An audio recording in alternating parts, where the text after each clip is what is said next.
1755, a European mapmaker carefully inked the western half of North America. He drew rivers with confident strokes. He placed mountain ranges where logic suggested they should rise. He shaded forests. He labeled territories. And across the center of the continent, he left a vast, pale interior. Not because nothing was there, because he did not know what was. On parchment in London and Paris, the continent appeared open, almost smooth. Between the Mississippi River and the Pacific Ocean, cartographers suggested gentle hills, speculative waterways, or sometimes a single elegant range stretching neatly north to south. The space was not empty exactly, it was simplified.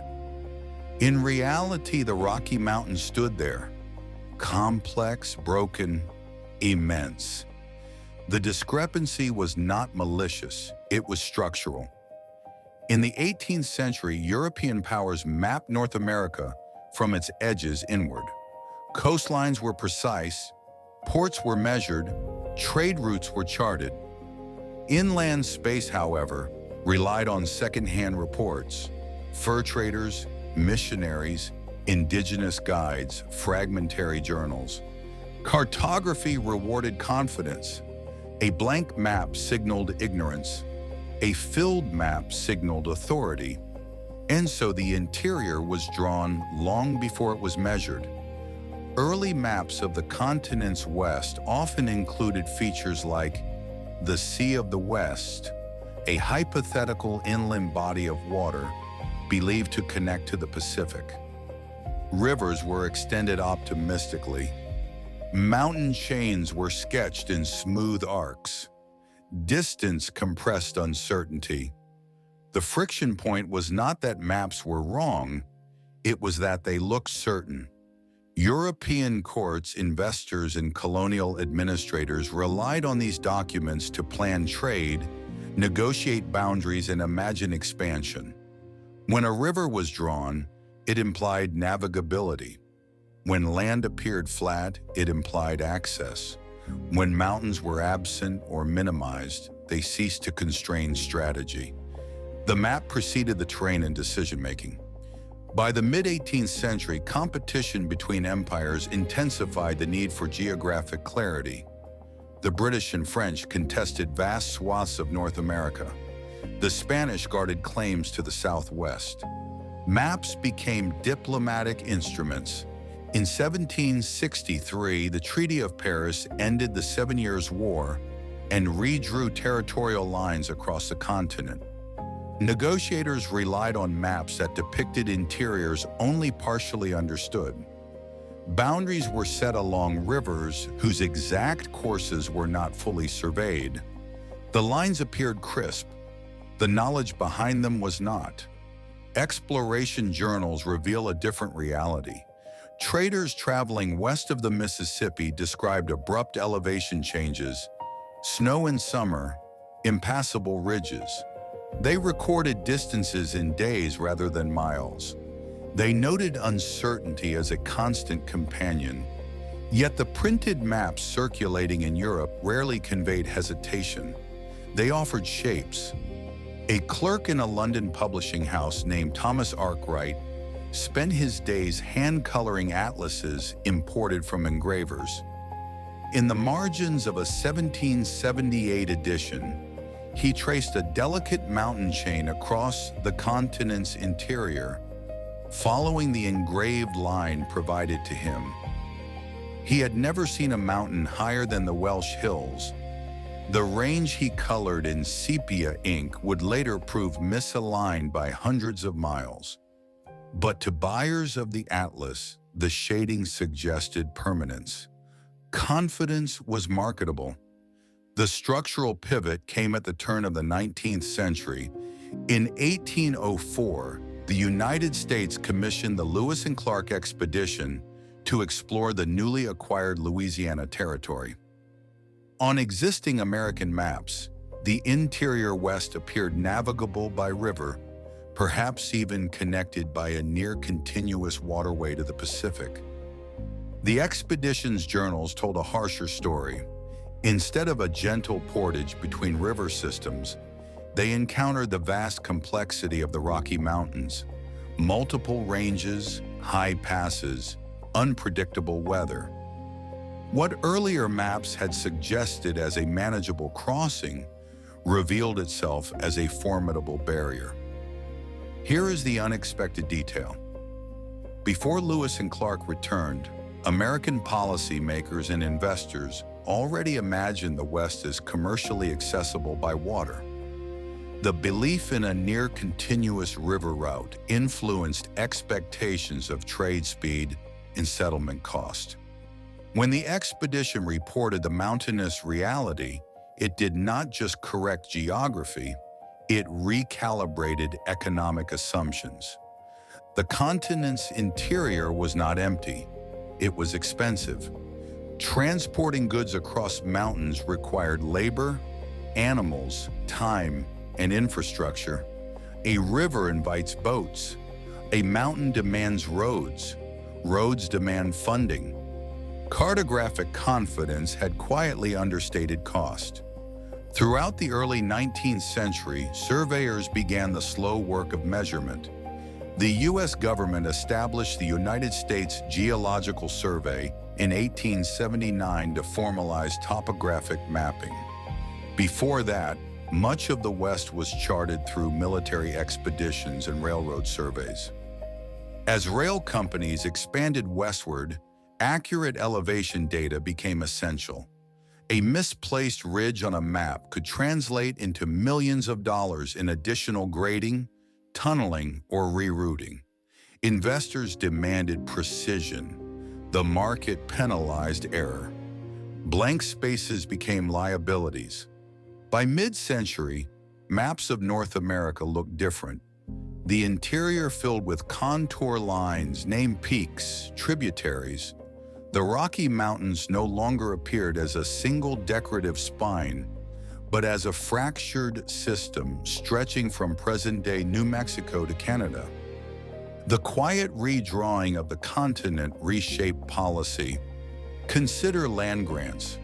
Railroads received vast tracts of territory from the federal government as incentives to build lines.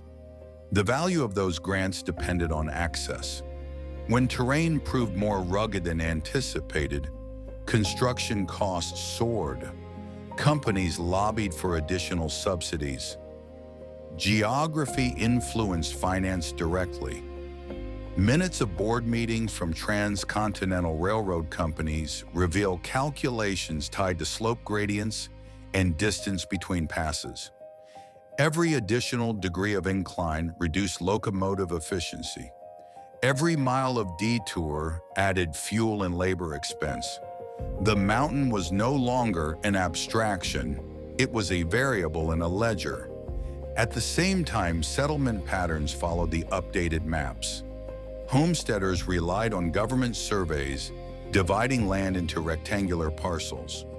The public land survey system imposed a grid across landscapes that often resisted such neat division. Where the grid met mountains, adjustments multiplied. Property lines bent. Water rights disputes emerged. A drawn line on parchment translated into a fence post in soil. The psychological layer is subtle. When people consult a map, they rarely perceive it as speculative. The map feels authoritative. Its lines suggest inevitability. Once the Rocky Mountains were fully depicted, it became difficult to imagine a time when they were uncertain, but for decades they were. The earlier maps were not careless. They reflected the best available data filtered through expectations. European cartographers assumed continental symmetry. They projected familiar patterns onto unfamiliar land. Rivers tended to flow in logical directions. Mountains tended to align. Reality was less accommodating. As exploration progressed, cartography evolved from artistry toward measurement. Instruments improved. Longitudinal calculations became more accurate after the adoption of marine chronometers. Survey teams carried barometers to estimate elevation. Data replaced conjecture. The map's visual language changed accordingly. Decorative flourishes receded. Blank spaces shrank. Marginal notes became coordinates. This transformation had administrative consequences. Accurate interior mapping allowed governments to tax land more effectively. It enabled military planning with greater reliability. It structured migration routes. It informed treaties with indigenous nations, whose knowledge of the terrain long preceded European charts, but was rarely integrated fully into early maps. The economic dimension deepened with the California gold rush. Prospectors crossing the continent depended on maps that increasingly reflected measured passes rather than imagined plains. Supply chains stretched from eastern factories to western camps. Travel time estimates influenced pricing. A miscalculated route could mean starvation. Time and terrain intertwined. By the late 19th century, atlases presented North America as a fully articulated body. Mountain ranges, river basins, plateaus, all labeled, measured, shaded with relief. The continent's interior was no longer pale, yet the legacy of earlier cartographic confidence persisted in subtle ways. Some place names survived from speculative eras. Certain river courses were adjusted only gradually as surveys refined their paths. The map remained a living document, revised edition by edition. The secondary echo appears in modern infrastructure planning. When engineers design pipelines, highways, or transmission lines, they rely on topographic data sets unimaginable to 18th century cartographers. Satellite imagery, LiDAR scanning, digital elevation models, precision measured in meters. But the structural logic remains consistent. Representation precedes construction. A proposed route on a digital map influences investment before ground is broken. Financial models incorporate projected terrain difficulty. Environmental impact assessments hinge on mapped ecosystems. We still act on drawn lines.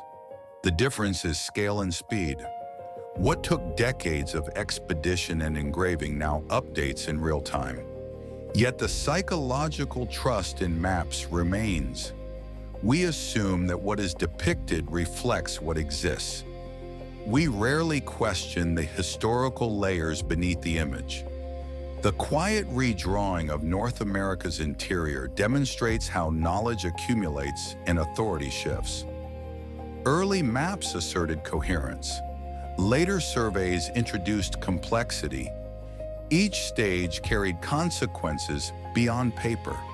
For explorers, the mismatch between map and terrain meant risk.